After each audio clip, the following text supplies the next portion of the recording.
hizi taarifa ambazo zimejiri. Kuna haja ya kampuni za usalama za kibinafsi kutanguliza ustawi na uwezeshaji wa kifedha wa walinzi wao.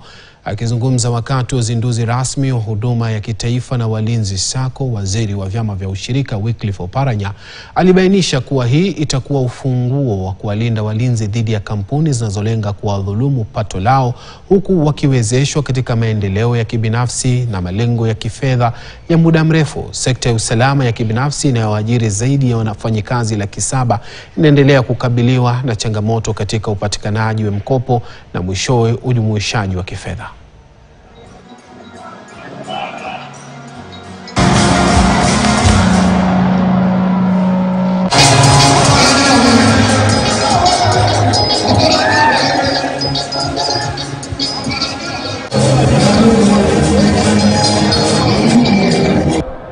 Lazima tufanye postmortem ya hii sector ya private security, tufanye audit, tujue kwamba ni SACCO gani ngapi zilikuwa kwa hii sector na ni ngapi zimekimbia na pesa ya nani, ya bawabu.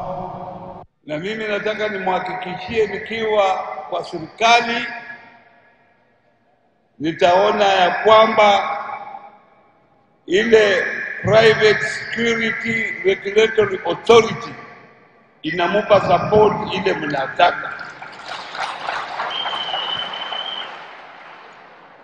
Na mimi nikienda kwa ofisi nataka niwe na mkutano nao, nione wataingilia wapi, kwa sababu jukumu lao ni kuangalia nyinyi mnafanya kazi bila inatakikana, wana license wale ambao wamepita mtihani fulani.